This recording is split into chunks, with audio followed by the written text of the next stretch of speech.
capacidad de apoyo.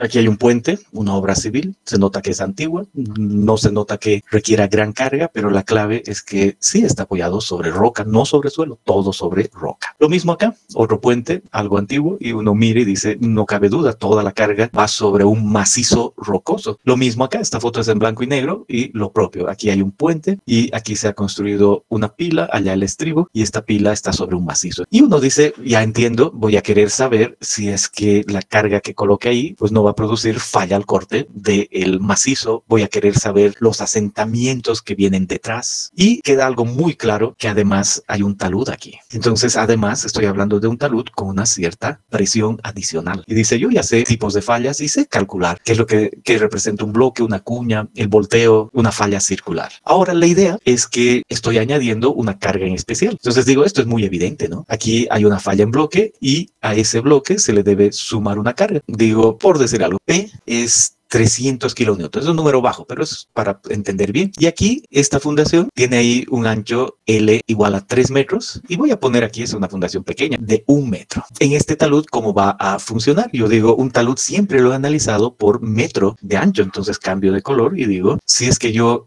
tomo aquí 1 metro, entonces hay 1 metro atrás. Por lo tanto, yo puedo suponer una carga puntual y esa carga puntual va a ser 300 entre 3 y puedo yo decir la carga que hay en ese talud es 100 kilonewtons puntuales. Entiendo que este talud va a terminar como un talud normal donde hay una falla plana y específicamente hay una carga por metro de ancho porque es el análisis que hago en estos taludes, en este caso de ancho unitario y digo, conozco yo, si hay 3 metros y en 3 metros hay 300 kilonewtons, en 1 metro va a haber 100 considerando que el ancho es 1, entonces hay una carga puntual. Y lo mismo para otras situaciones y por supuesto aquí tengo que además saber cuál es el ancho de la fundación, cuál es la cuña. Entonces ahí tengo que tener cuidado de que esto no se calcula por metro de ancho, se calcula como fuerza total. Entonces tengo que ver qué consideraría en ese caso, cuánto influye esa zapata en esa cuña. Pero puedo, se utiliza el método de Young para poner una fuerza adicional. Entonces podría saber el factor de seguridad de ese talud asociado con esa zapata. ¿Podría hacer lo mismo en este caso? Y puedo yo decir, ¿puedo agregar una carga asociada con eso? Sí, no. Las ecuaciones que hemos visto no nos permitía poner una carga encima, pero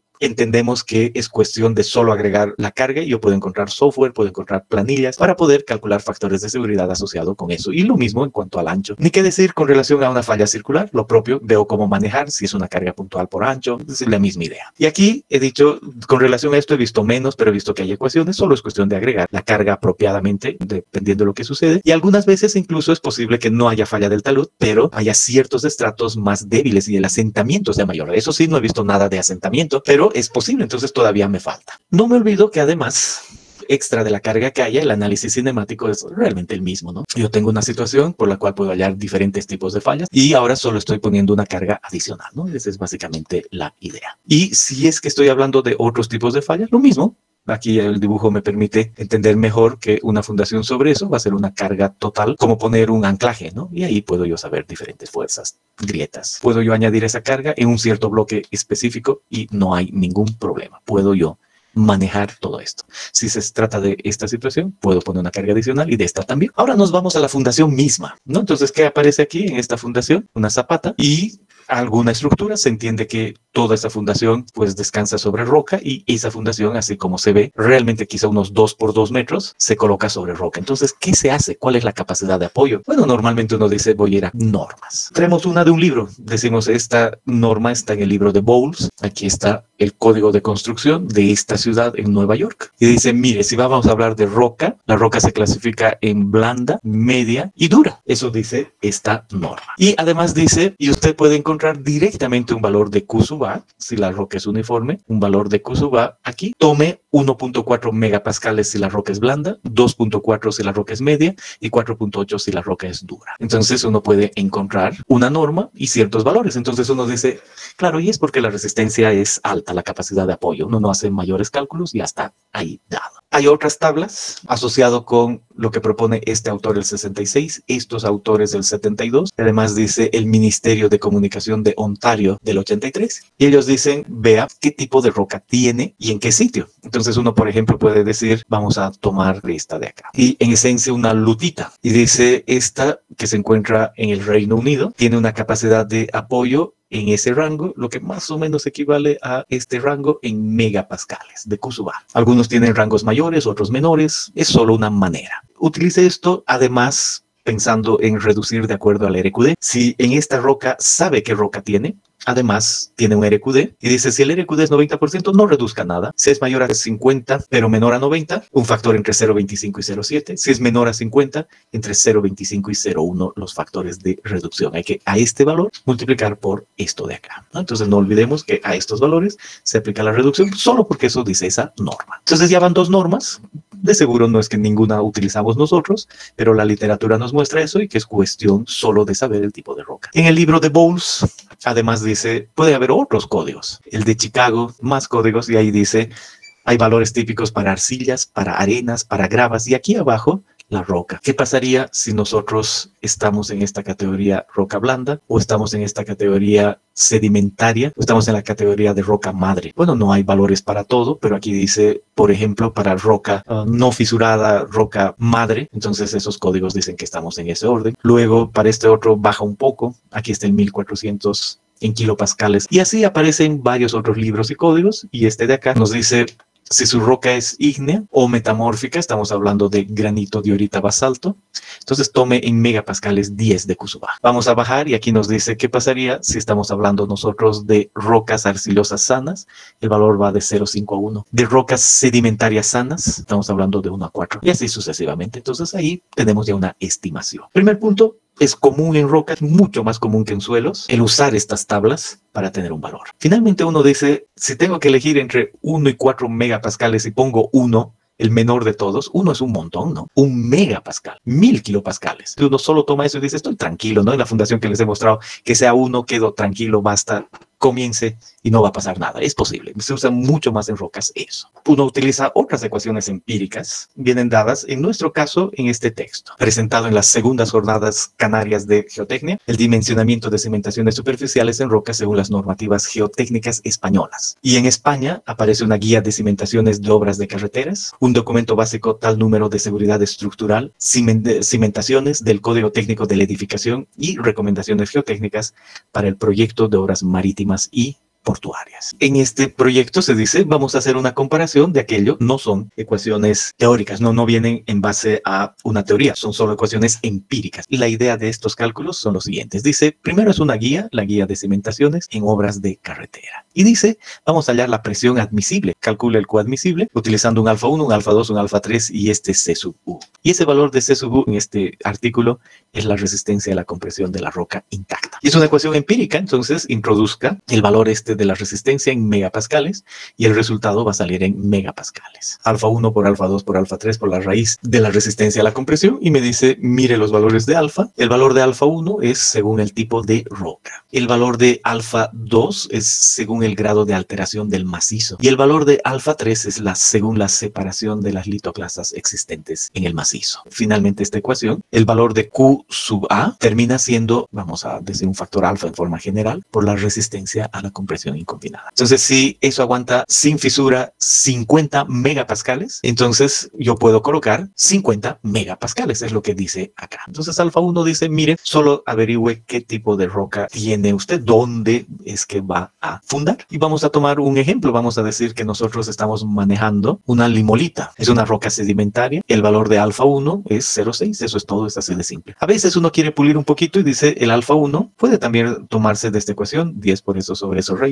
y esta ecuación es realmente la raíz de 10 veces la resistencia a la tracción de la roca intacta entre la resistencia a la compresión de la roca intacta. Y el alfa 2 me dice, solo vea su macizo, si estamos hablando de roca sana o fresca, esta primera categoría ligeramente meteorizada, la segunda categoría moderadamente meteorizada, la tercera, entonces el alfa 2 varía de 1 a 0,5 a 0,7. Y el alfa 3 dice es la según la separación de las litoclasas. Y hay dos opciones. El menor de los dos valores que están aquí, dice ese alfa 3, según lo que aparece aquí, tiene la primera opción, que sea la raíz cuadrada del espaciamiento entre las litoclasas expresado en metros. Y se usará el correspondiente a la familia que arroje el menor valor. Es la raíz cuadrada del espaciamiento en metros. O la otra opción es la raíz cuadrada del valor de RQD expresando en tanto por 1. Ese valor de alfa 3, la raíz cuadrada del RQD en porcentaje sobre 100. y el menor de ambos. Y después dice, todos estos parámetros, espaciamientos o RQD o la idea de la alteración o la resistencia, se deben estimar prudentemente tratando de seleccionar el valor que representa el volumen de rocas situado bajo la cimentación hasta una profundidad igual a 1.5 B, siendo B el ancho menor de la cimentación. Si yo tengo una cimentación de 1 metro de ancho, entonces 1.5 de 1 metro es 1.5, entonces debo ver en ese ancho en profundidad cuánto es ese, cuánto es RQD, cuál es la alteración, estas resistencias o el tipo de roca en esa profundidad. ¿Cuáles pueden ser valores típicos? Entonces podríamos decir que tenemos una limolita, entonces alfa 1 es 0.6. Podríamos decir que tenemos una roca ligeramente meteorizada en varios lugares, 0.7. Y además podríamos decir que ese vamos a poner 0.3 metros y el RQD un 60, por citar algo. Entonces podemos hallar lo necesario. Que este valor sea 0.6, este alfa 2 0.7, y esta resistencia en megapascales unos 40 megapascales. Es un ejemplo, ¿no? Y el alfa 3, hemos dicho que ese sea la raíz de 0.3,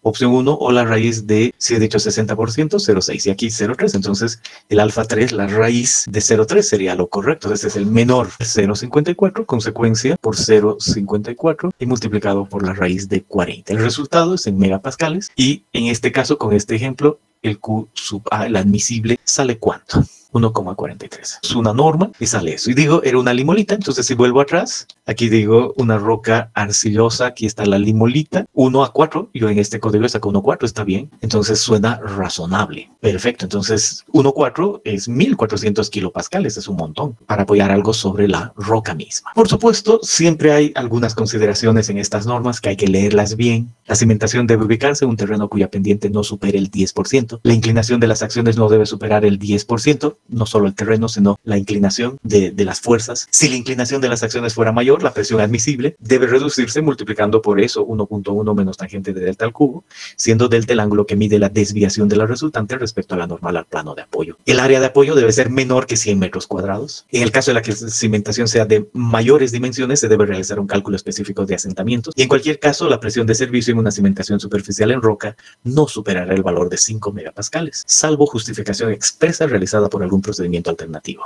Nunca más de 5. Eso dice esta norma. Segundo, código español, el código técnico de la edificación. Y ahí obviamente dice, vamos a ver otra vez el Q admisible, un KSP y otra vez el Q. Y ahí dice, no se olviden que la resistencia a la compresión simple es Q sub U. Entendemos que este valor es sigma CI.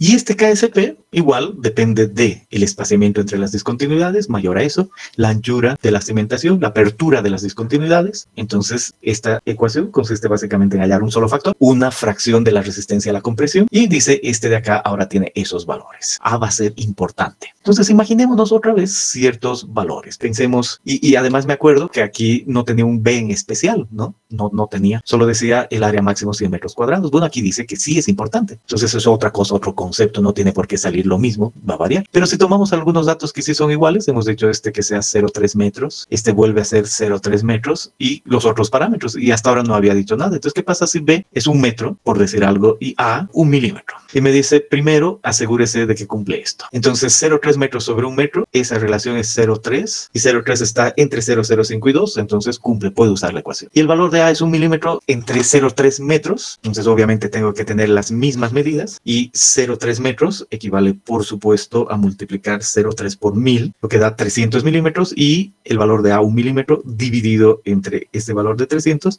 0,033, entonces también entra en esta relación, entonces puedo yo usar esto. Consecuencia, con esos datos, ¿cuánto sale el KSP? 0.23. Entonces, en ese sentido, uno simplemente dice, ponemos el 0.23 aquí por la resistencia. Y si volvemos a decir es una limolita, entonces es el 0.23 por 40. ¿Cuánto sale ese valor? 9,2 megapascales. Y uno dice, uy, este sí que es harto. Teóricamente la misma roca, pero con estas otras consideraciones. Entonces uno dice, es obvio que tiene que variar. Y esa es la idea. Y después aparece la otra norma. Y la otra norma dice, igual vamos a hacer el cálculo de una capacidad de apoyo. Está relacionado con esta ecuación. Entonces vemos otra vez la ecuación, la ponemos en grande ahí. La presión vertical efectiva de hundimiento de cimentaciones sobre formaciones rocosas. Entonces digo, ya sé qué es eso. Este valor es el valor de Q sub U, que produce falla. Y después me dice, este P sub R es una presión de referencia, este P sub R es 1 megapascal, el Q sub U, el sigma CI. Y el resto son factores asociados con un factor de reducción debido al diaclasamiento, un factor de reducción debido al grado de alteración y por último,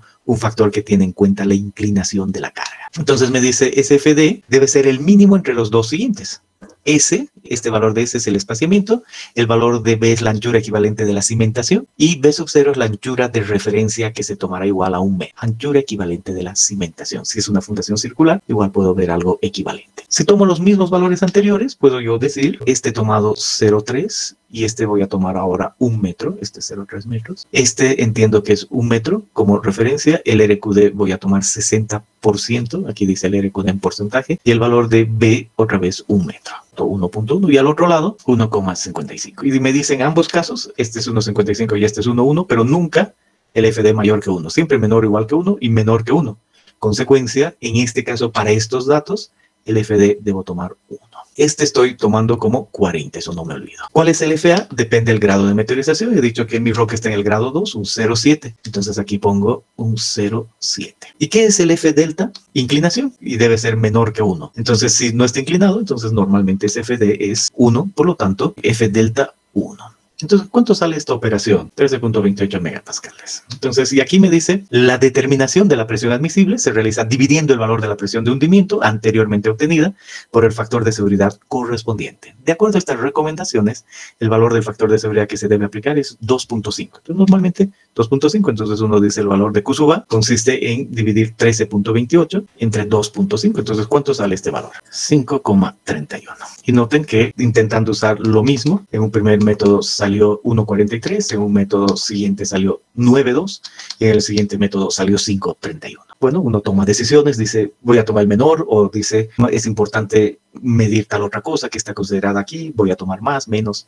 Entonces ahí están las ecuaciones asociadas con capacidad de apoyo y una barbaridad de diferencia es normal, eso sucede. En este artículo, además es muy común utilizar la teoría de Serrano y Olaya y en esa teoría el valor de Q sub U, debemos ver así, tiene que ver con un valor beta, un N beta menos eso y todos estos parámetros son función del RMR. Y detrás la relación, el RMR con el Q sub U, tiene que ver con Hooke y Brown. Esta otra ecuación, pues no es empírica, sino es una ecuación teórica en base a la envolvente de falla y la clasificación del macizo. Entonces uno dice, esta tiene que ir un paso más allá de lo que son las otras recomendaciones. Y vamos a pensar en primera instancia lo que propusieron el 2001. Y en primer lugar dicen ellos, si existe a cierta profundidad una presión, puede ocasionar una falla al corte y esa falla al corte determina un valor de Q. Para estos autores españoles, ellos dicen esa es la presión de hundimiento. Y la presión de hundimiento es la presión vertical para la cual el terreno agota su resistencia al corte.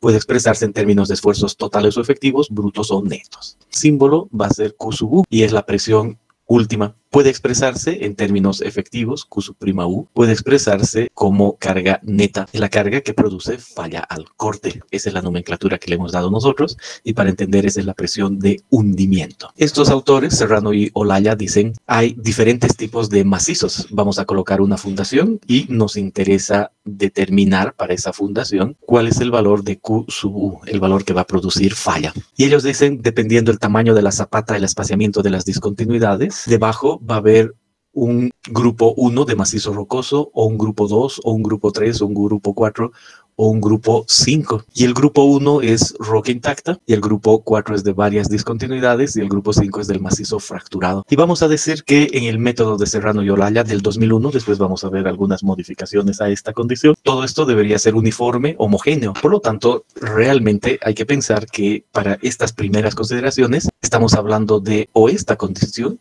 o esta otra, o esta. Pero no de esta, no de una sola. Si aparece una sola discontinuidad ahí, condiciona otro movimiento, otro tipo de falla. En cambio, si es homogéneo, como el caso del grupo 1, el 4 y el 5, como se ve, entonces evidentemente se aplica Serrano y Olaya. Entonces inicialmente no hay esto. No se aplica ni el grupo 2 ni el grupo 3 a esta teoría. Realmente este artículo, el cálculo de cimentaciones superficiales en roca en base al criterio de Hooke y Brown por Serrano y Olaya, pues proponen lo siguiente y dicen, primero vamos a establecer valores M y S que definen el modelo y pueden obtenerse del RMR o el EGSI. Y estos valores están asociados con Hooke y Brown del 88. Entonces esto es de antes. Entonces, ¿cómo expresaban Hooke y Brown sus relaciones? Así, Hooke y Brown decían, hay un valor de M del macizo asociado con la resistencia con la envolvente, que es un M0 por E al RMR menos 100 sobre un valor de A. Y hay un valor de S que es el exponente RMR menos 100 sobre B, y a partir de estos valores del macizo se podían establecer un beta y este otro, asociados con este M por la resistencia a la compresión sobre 8, y este otro 8 por S sobre M al cuadrado. Entonces, si se conoce esos valores, se puede determinar estos otros. De ahí viene que en esa época, en su primera formulación, dijeron A y B van a ser 28 y 9, y realmente estamos hablando de macizos rocosos no perturbados. Entonces uno dice, yo ya sé, ellos realmente estaban diciendo si el valor de D es igual a 0 en el fondo, ¿no? Eso hemos aprendido después. Y dice, ¿y qué pasaría si el valor de D cambia y realmente la roca, después de excavar, está muy perturbada, ¿no? Entonces hay un pequeño cambio y dicen ellos, entonces A es 14, B es 6 para macizos rocosos perturbados. Por ejemplo, taludes en roca dañada por explosivos, es lo que dicen ellos. Eso para nosotros podría representar un valor de D igual a 1, pero inicialmente en el 88 no había este D de la ecuación de Cookie-Brown. Y en ese sentido, dice, al hacer esta operación, aquí con el valor de A y B adecuados, entonces uno puede concluir o esto otro. Y dice, voy a pensar primero en un macizo rocoso no perturbado. Para eso viene esta ecuación. Y soy consciente que si es perturbado va a cambiar esto. Entonces A 14, B 6 con D igual a 1. Y por supuesto hay cosas intermedias. A igual a 28 y B igual a 9. Es que al hacer esa operación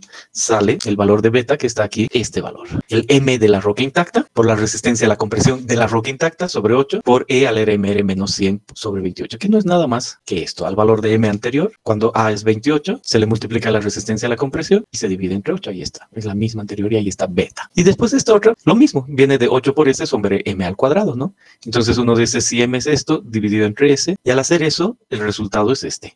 RMR menos 100, 25.2, 8 sobre M sub 0 al cuadrado. Estas ecuaciones, con este 28 y con este 25.2, corresponden a esto, macizo rocoso no perturbado, y detrás de esto está el criterio de Hooke y Brown. Ahora, ¿qué pasaría si es que uno tomase 14 y 6 en lugar de 28 y 9? Pues queda claro que este se vuelve 14. Y este otro tendría que ser la resta entre RMR menos 100 sobre 14 menos RR menos 100 sobre el valor de B, 6. Entonces uno hace la operación y son otros los valores que salen ahí. Entonces para estos parámetros tengo yo la relación, solo tengo que conocer la roca intacta, el tipo, la resistencia a la compresión y el RMR, y tengo estos parámetros. Y con eso vengo a esta ecuación y digo, entonces pH es igual a beta n gamma menos eso. Y hemos dicho que este valor está asociado con el valor de Q sub U. Así se escribe P, pero en la nomenclatura que nosotros conocemos es eso. Yo ya he visto que es beta. También he visto que es esta otra letra. Me falta saber el N beta. Entonces dice, este factor N beta viene a ser una generalización de los parámetros NC y NQ de Prandtl,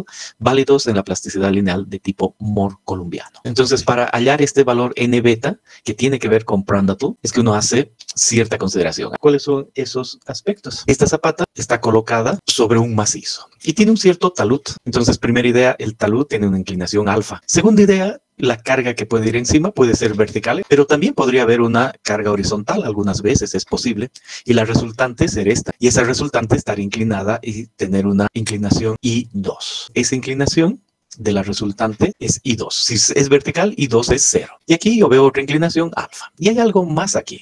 Y para entender mejor, nosotros vamos a dibujar a este otro lado y vamos a decir, aquí está el nivel de fundación. Entonces digo claramente, ese es el nivel de fundación. Siempre he dicho, esta altura es conocida y es D sub F, el nivel de fundación. Aquí yo sé que debido a la carga, después de haber colocado la zapata, existe una carga Q asterisco, eso es lo que siempre he definido, y ese valor de Q asterisco en general es la sumatoria de gamma por Z. Si este es solo un estrato, una sola roca, el gamma por Z de ese Q asterisco. Y también he aprendido que en algunas ecuaciones el Q asterisco debe ser prima, y ese es el Q asterisco menos la presión de poros que hay aquí al lado cuando está la zapata. Muy bien, ahora estamos diciendo que vamos a ver el otro lado y al nivel de fundación tenemos un contorno 1 que está inclinado, porque hay una inclinación, pero es esta misma idea. Y decimos, ¿y cuál va a ser esta carga? Dice, es sigma 1. Yo digo, ¿qué es sigma 1? Q asterisco. Entonces esto puedo yo poner y decir, es el equivalente al Q asterisco. Este valor de sigma 1, nada más que la sumatoria de gamma por Z, incluso si está inclinado es lo mismo, o si es horizontal es el Q asterisco. Ahora, ¿qué decimos con ese valor de sigma 1? Aparece aquí el sigma 1. ¿Dónde? Aquí. Y vuelve a estar aquí y me dice el sigma 1, solo que ahora no está inclinado, se refiere a esto de acá, la carga al lado de esta carga que yo estoy colocando, ¿no? Entonces ese es el sigma 1. Y me dice que debo dividir entre el valor de beta y entre el valor este. Y yo digo, pues yo ya conozco eso. Están aquí arriba otra vez, beta Es eso y aquí está. Ya he pensado en esos dos valores. Ya está. Y me dice, al hacer esta división, debo pensar en que he calculado un sigma 0,1 asterisco. Entonces necesito primero haber calculado esto, necesito haber calculado el otro con el sigma 1. Mucho cuidado en las unidades. Pensemos en las unidades. Aquí me dice, este valor está asociado con el RMR menos 100 sobre 28 sin unidades. 8 sin unidades, M sin unidades y sigma C en megapascales. Entonces es fácil de ver que las unidades de beta son los megapascales. ¿Y cuáles van a ser las unidades de estos? Sin unidades, sin unidades, sin unidades. Entonces, este otro adimensional, simplemente sin unidades. Entonces, cuando yo voy a ver esto, ¿qué unidades tiene este? Tiene unidades de presión y normalmente viene dado en kilopascales, ¿no? ¿Se entiende por qué? Gamma por Z en kilopascales. Entonces, kilopascales. Y ahí hay que tener cuidado, porque este valor debe ser adimensional. Esto es adimensional y esto entre esto debe dar un valor que sea también adimensional. Entonces, este sigma 1 debe tener las mismas unidades que beta. Y ahí no hay problema. Si beta está en megapascales, sigma 1 debe entrar en megapascales. Si dejo sigma 1 en kilopascales, beta debe entrar en kilopascales. Y ahí he obtenido el valor de sigma 0,1 asterisco. ¿Dónde entra sigma 0,1 asterisco? Vengo acá y digo, aquí está el valor de sigma 0,1 asterisco adimensional. Y me dice, aquí está el 0,01 de ese valor, el 0,1 de ese valor y el 1 de ese valor. Y de esa manera puedo obtener el factor n beta. ¿Qué es el valor de I? El valor de I es la inclinación de carga. Si I es 0, una carga vertical, entonces debo entender que estoy hablando de este I. Pero si el I cambia, 5, 10, 15, 20, entonces ahí están otras curvas, ¿no? Pongamos un ejemplo. Hemos calculado este valor, este de acá. Solo como ejemplo, imaginémonos que hemos obtenido, a ver, este de acá. ¿No? Y decimos, si este es 2, 3, 4, 5, 6, 7, 8, 9, 10, entonces queda claro que este valor es 0,06. Subo y estoy trabajando con I2 igual a 0, una carga vertical. Entonces hasta este último de acá. Entonces, y ahí digo, muy bien, una línea es 6, la otra es 8. Entonces veo ahí, estimo más o menos si el 7 está ahí, ese tendrá que ser 6.8, ¿está bien? Y digo, entonces ahí mido el valor y el n beta es 6.8. Entonces ya vengo a esta carga y encuentro el beta, y ya está listo, este otro también está listo y acabo de calcular el n beta. Entonces, ¿qué acabo de calcular? Ese valor que digo es la carga Q sub U. ¿Y en qué unidades? N beta menos este, hemos dicho adimensional, y este beta megapascales. Entonces ese valor de Q sub U está dado en megapascales. Ese es el procedimiento de Serrano y Olaya, pero el 2001, no, nunca me olvido de aquello. Más del método. El método ahora dice, sin entrar en consideraciones respecto al análisis de asentamientos que podrían determinar en algún caso singular el diseño de las cimentaciones en roca, es necesario establecer la carga admisible dividiendo la carga de hundimiento por un coeficiente de seguridad global que puede expresarse como el producto de dos factores. Entonces dice, ahora hay que pensar, el Q sub A va a ser el Q sub U obtenido hace un momento entre un factor de seguridad. Y ese factor de seguridad es un factor de seguridad global que tiene otras dos partes. Es otro factor de seguridad P por un factor de seguridad M. Entonces digo que será FP y FM, aquí está. El factor FP dice, considera las variaciones estadísticas de los parámetros de la roca y su magnitud está también vinculada a la probabilidad de rotura del cimiento. FP asociado con la probabilidad de rotura del cimiento. Y el valor de FM cubre la posibilidad de que la rotura por fragilidad de una parte o de la totalidad del cimiento no se ajuste al modelo de Hooke y Brown. Posibilidad de que la rotura por fragilidad no se ajuste al modelo de Hooke y Brown. Dos factores asociados con aquello. ¿Y cómo uno encuentra uno o el otro? Entonces decimos, vamos a empezar con el valor de FP. Depende de estas tablas. El valor de FP depende de la resistencia a la compresión de la roca intacta y del RMR. Vamos a poner un ejemplo. Veo que en mi macizo la resistencia a la compresión tiene un valor. Vamos a imaginarnos que ese valor es 30 megapascales. Y el RMR del macizo es, por decir algo, 50. Es este valor. Entonces entro a esta gráfica y llego a ese punto. Y ese punto está entre esta curva y esta de acá. Y miro bien y digo, este es 5, este es 7, 5, este es 10, este es 15, este es 20, 25, 30, 35, 40. Este es 15 y este es 20. Entonces yo estoy en esos dos puntos y, por ejemplo, puedo decir, en este caso, el factor FP es 19. Y miren que no es 2, 3, 19. ¿No? El FP puede ser 5, 7, 5, 10, 15. Miren aquí 40. Y algo así sale 19, como un ejemplo. ¿Y qué hay respecto al otro factor de seguridad, el FM? Entonces uno dice, el coeficiente de seguridad parcial FM depende de las incertidumbres relacionadas con el criterio plástico, otra forma de decir. En el caso de pequeñas cimentaciones sobre macizos rocosos del grupo 1, porque funciona el grupo 1, 4 y 5, debe tenerse en cuenta el comportamiento frágil de la roca. Si la resistencia a la compresión de la roca intacta es mayor que 100 megapascales, el macizo rocoso es de respuesta frágil y han de adaptarse a órdenes de magnitud de FM entre 5 u 8. Y vamos a recordar lo que acabamos de decir, que estamos hablando del grupo 1, roca intacta. Y yo recuerdo que había cierta clasificación, ¿no? Y podríamos decir que la resistencia a la compresión de la roca intacta en ciertas categorías estaba en el orden de 250, en el orden de 100, así por el estilo, y después podemos incluso decir 25. Si la resistencia a la compresión es mayor que 100, para el grupo 1, la resistencia a la compresión mayor que 100 megapascales, entonces el valor de FM debe estar entre 5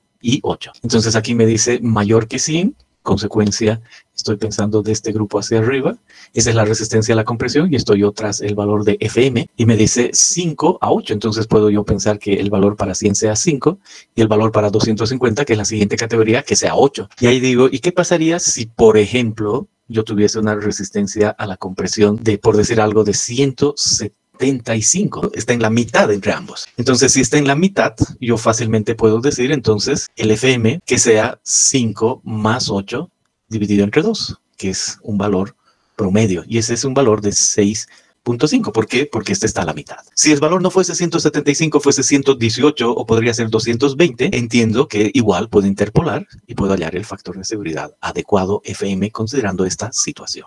Luego, ¿qué otra consideración tiene ese factor? Venimos aquí al valor FM y me dice, ahora vamos a asumir que la resistencia a la compresión es menor a 12.5. Y ahí me dice, no es necesario incorporar ningún coeficiente, el FM que sea 1 en este caso. Entonces eso quiere decir que si la resistencia a la compresión para el grupo 1 va bajando, llega un momento en que no es 25, llega un momento en que es 12.5. Y hacia abajo, desde 12.5, hay una consideración. El factor FM debe ser considerado 1. Para 12.5, 1, y hacia abajo sigue siendo el 1. Entonces me pregunto cuánto será, por ejemplo, para el 25, para un 50, para un 75. Si este es 1 y este es 5, entonces tendré que hacer una interpolación. Voy a considerar un valor de 38 megapascales. Entonces el FM tiene que estar relacionado con este 12.5, este 100, este 1 y este 5. O sea, a 12.5, 1, a 100, 5, a 38, ¿cuánto?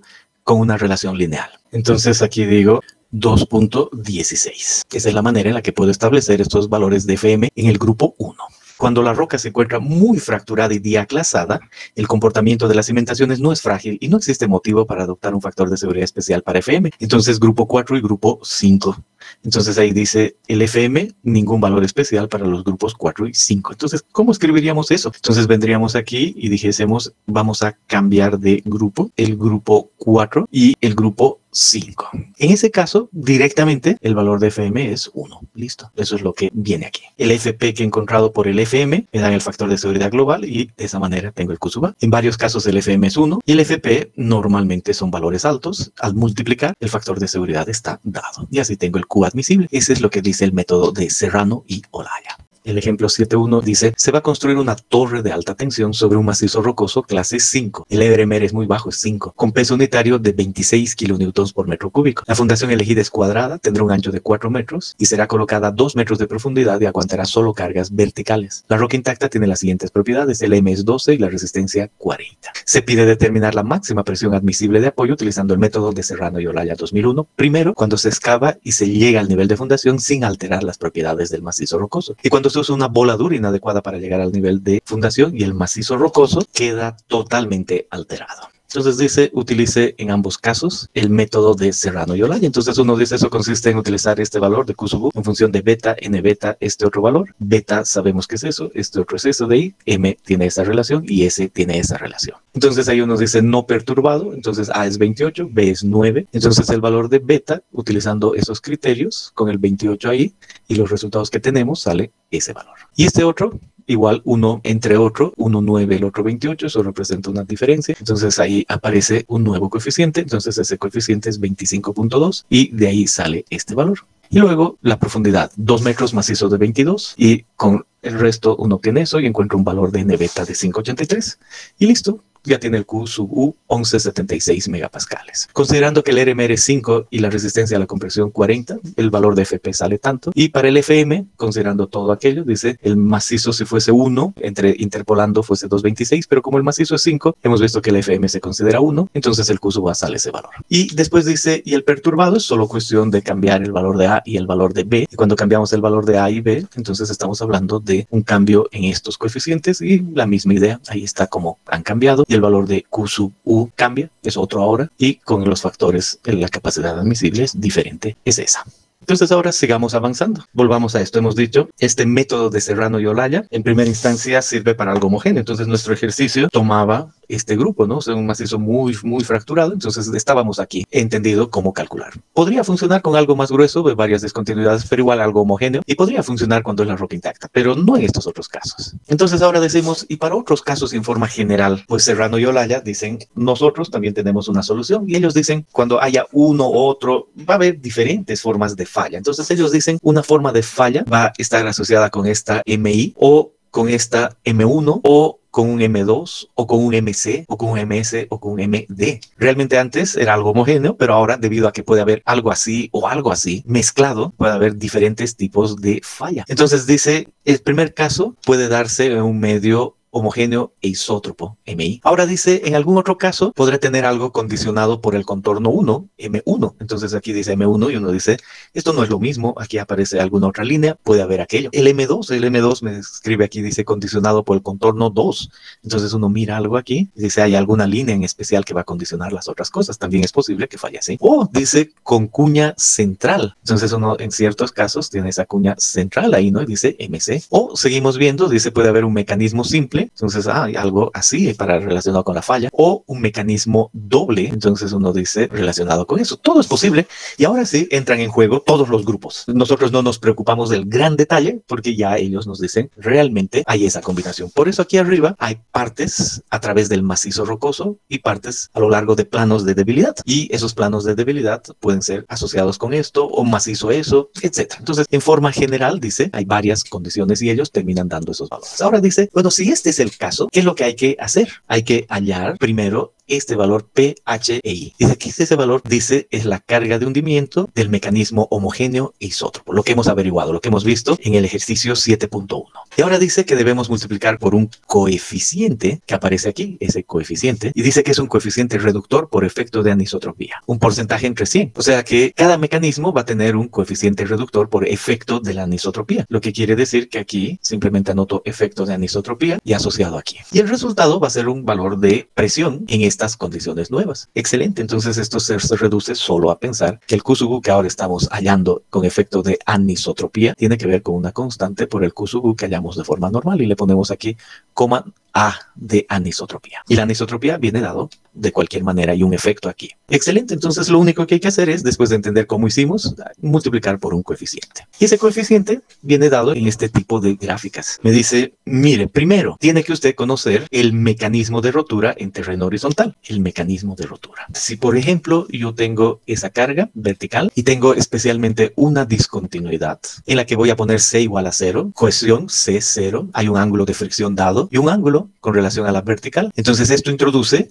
lógicamente una anisotropía. Entonces digo, voy a poner este ángulo de la discontinuidad ahí y le voy a nombrar ese ángulo psi en grados. Y me dice, y aquí está el ángulo phi en grados también. Entonces, lo más común decir phi es 30 grados como ejemplo y esto de acá tiene algún valor, ¿no? De 90 más ese, de que este ángulo en este dibujo equivale a 104 grados. Entonces me dice ahora busque 104 grados. Entonces uno mira aquí 100, mira aquí 110 y dice 104. Y después dice, mire su ángulo de fricción, 30. Entonces usted ha llegado a ese punto. Por lo tanto, dice que el mecanismo es el M1. M1 me dice que es condicionado por el contorno 1, este tipo. Si este ángulo de esta discontinuidad que hace la anisotropía es diferente y nosotros decimos baja, por ejemplo, y se encuentra en esta otra posición, entonces el valor va a ser menor, entonces llega uno ahí y ahí dice, por ejemplo, 40, por citar algo. Subimos con ese 30 y estamos más o menos ahí. Y ahí tengo que tener cuidado de cuál de estos mecanismos es. Y además me dice, en este caso, hay que considerar el macizo y este componente del macizo, en qué orden estoy, ¿no? Y eso me va a permitir realmente establecer. Esto me ha permitido hallar, de acuerdo a este ángulo, el mecanismo. Y una vez hallado el mecanismo, me dice ahora, vea dónde está. Conoce este ángulo, conoce el phi, en este caso es un 30,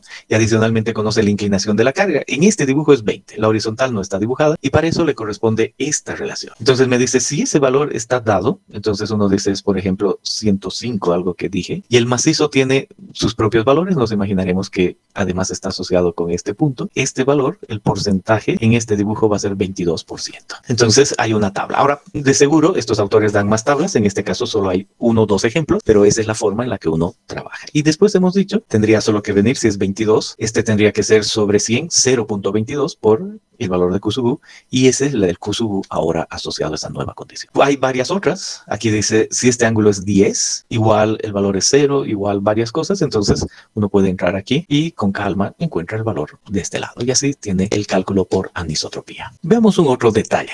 Una vez que en el tiempo, el 2000 algo, Hooke y Brown han modificado su criterio, han obtenido esta relación. Y en esa relación, por supuesto, aparece el M, el sigma C de la roca, la compresión, el S y un N. Y en ese sentido, cuando uno va a ver el valor de esfuerzo de corte en función del esfuerzo normal, pues este N hace que cambie esa relación. Y esa relación para un N05 es esa de I y para un N065 es otra. Entonces está diciendo esta relación tau sigma, que normalmente le hemos visto como sigma 1 en función de sigma 3, por ese coeficiente varía. Y de acuerdo a ese valor de N, pues el factor N beta que he necesitado calcular además varía. Entonces aquí aparece el valor de N beta y dice varía en función de ese valor, y lo que hacen Serrano y Olaya, aparte del factor de inclinación Y, aparece además en función de ese N, que es solo de la ecuación de Hooke y Brown. Hay que tener cuidado cuánto es N, y ahí están las variaciones. Los valores 0.50, 0.55, 0.60 y 0.65. Entonces si dicen N 0.50, que era N solo asociado con este factor. Entonces ahora uno dice, perfecto, uno entra con este igual que siempre, pero ya no hay un solo valor de N beta, como hace rato era un 5.78. Ahora uno tiene que tener cuidado en la relación y tiene que saber cuánto es ese N, el exponente de esa relación, y va a tener un nuevo valor de N beta. Bien, esa es todo la modificación que han hecho después. Y en esa modificación se propone el ejemplo 7.2 y es parte de lo que representa este artículo de Serrano y Olaya, y dicen, ahora vamos a probar esta fundación. La vamos a probar en una arenisca, por lo tanto M19 con una resistencia a la compresión de 10, con un RMR de cerca de 20, fundada a 0,4 metros con un gamma de 2,25. Entonces dicen, ahora la clave es esa, solo hallar los parámetros de Hooke y Brown. M, tanto igual que siempre, y con los valores asociados. En este caso el valor de M es S, con ese GSI, con este valor asociado con 28. Y el S igual que siempre, tiene esa relación, y ahí uno encuentra el valor de S. Siempre pequeño, aquí escrito por 10 a la menos 4. Pero muy especialmente ahora uno tiene que calcular el valor de N con esta relación. N resulta que es 0,65 menos GSI sobre 200. Entonces de ahí, para este caso, el N es 0,55. Entonces estos parámetros son solo del macizo. Y ahí dice, cuestión solo de Hooke y Brown, aparecen parámetros intermedios, un valor de K, un valor de NK, pero todos solo son cuestión de ecuaciones. K está relacionado con N, el valor de ANK está relacionado con el M y el N, y sale ese valor, entonces hay un AN asociado con estos parámetros intermedios. El beta, el sigma, asociado con esta resistencia por un AN, y este otro por un AN, y el AN de acá, y igual que siempre. Y finalmente uno llega a esta ecuación con el N055 y obtiene este valor de 4,6 y listo, hallado el Kusubu, que en este caso es 4,16. Entonces uno dice, realmente el método anterior es el correcto, pero el que uno debería usar, porque este es el actualizado, es este de acá. Fácil, solo parámetros y ecuaciones para llegar a lo mismo.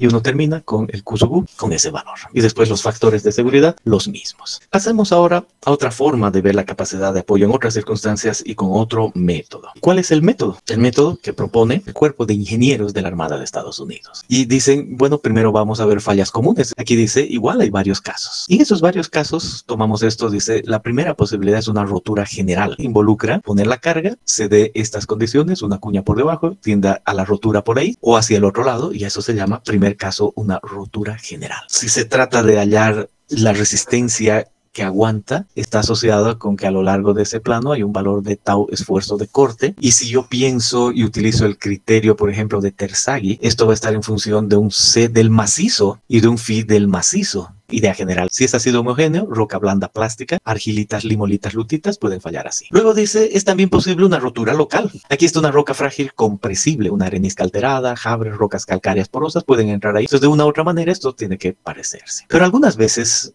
pues las consideraciones del suelo por debajo pueden ser muy diferentes. Voy a empezar por esta. Y digo, se puede dar que el macizo rocoso esté en esta forma, ¿no? Uno distingue, este es un macizo rocoso. Y uno dice, voy a poner la carga ahí, y realmente, en este caso, estos bloques fracturados van a ser comprimidos. Entonces, otro tipo de falla es la rotura por compresión simple. Y visualizo el caso. No va a ser esto. No tiene por qué fallar. Es una rotura por compresión simple. Dice, algunas otras veces podrá fallar de esa manera. Entonces quiere decir eso que otro tipo es de rotura tipo ranking. ¿Asociado con qué? Diaclasas cerradas muy próximas, rocas cristalinas y sedimentarias. En cambio diaclasas abiertas próximas, calizas, basaltos, rocas sedimentarias plegadas. ¿Qué otra cosa? Dice, igual puede haber hendimiento, rotura de puntas rocosas, acción de placa, punzonamiento. Entonces uno dice diaclasas muy separadas, areniscas y calizas y dolomías alteradas, punzonamiento algo rígido, como dice aquí, capa rígida frágil sobre terreno compresible, capa rígida delgada sobre terreno plástico incompresible. Entonces hay varios casos, ¿no? Y aquí me dicen el caso A, el B, el C, el D,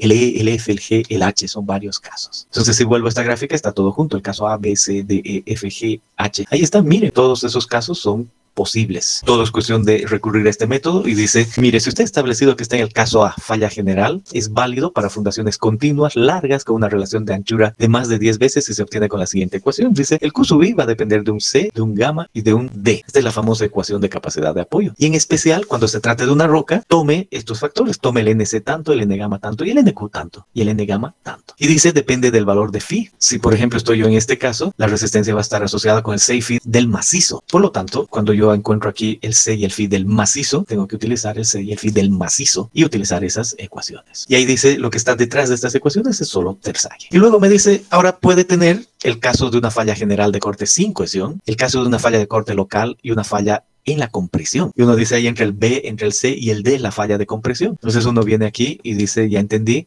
el A es eso, el B, el C y el D. Entonces esto es falla de compresión, S y S muy parecidos. Ahora utilice tales ecuaciones. Utilice esta porque no hay ecuación, quítele C. La de corte local, tome el parámetro NC y N gamma, pero no NQ, porque así se considera cuando es la de corte local. Y cuando es compresión, ya entendido cuando, no utilice ni el C y el phi, utilice esto así. Y eso va a involucrar compresión. Entonces uno dice, esto está fácil. Para cada uno de estos hay un Q, solo tengo que distinguir si estoy ahí. Esta es la gráfica, pero aquí se ve algo mejor para entender qué es qué. En este caso, dice que aquí hay una discontinuidad, allá hay otra. Esa separación S es más grande que el ancho B, ¿no? Lo que uno mira ahí.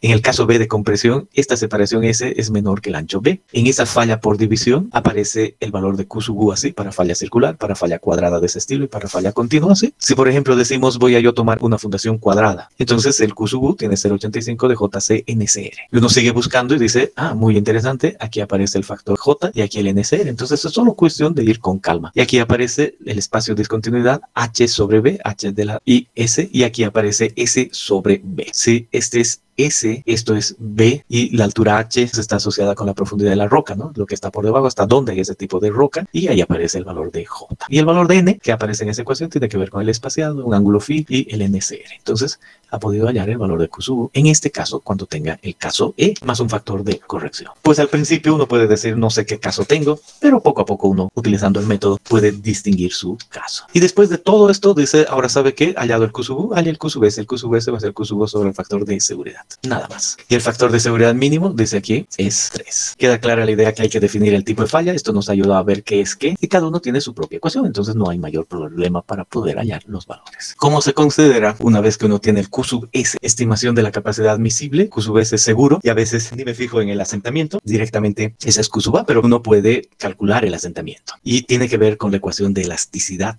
Entonces aquí aparece una forma de esas. Dice, vamos a tomar en planta. Esto es planta. Y aquí está la fundación de ancho B y de la longitud L. Podemos hallar asentamientos en el centro, el punto A, en este lado B, en este lado C y en la esquina D. Y el asentamiento en el centro está dado por esta ecuación. Dice el asentamiento delta A es función del E del macizo que hay por abajo. Y adicionalmente tiene que ver con el ancho B. El ancho B es este de acá. Y tiene que ver con la carga que hay arriba. Se entiende que esa es la carga neta en especial, ¿no? Esa es la carga neta que hay arriba. Y tiene que ver con el coeficiente de Poisson y la relación L sobre B. Ese es el delta A. ¿Cómo hallo el E del macizo rocoso? Una opción es estimarlo. Hago la clasificación del macizo, entro al programa RockLab, introduzco los parámetros y con una ecuación empírica encuentro que ya me da el programa. Esa es una manera. Puedo hacer una prueba de carga de placa o en una galería el mismo concepto y también tengo el módulo E del macizo. O puedo usar cualquier otra ecuación empírica en función de la clasificación. Y ahora me dice, si usted conoce eso, además puede calcular en otros puntos. Ha calculado el asentamiento ahí, también se puede hallar en C, en D o en B, y para eso hay que acudir a esta tabla. Dice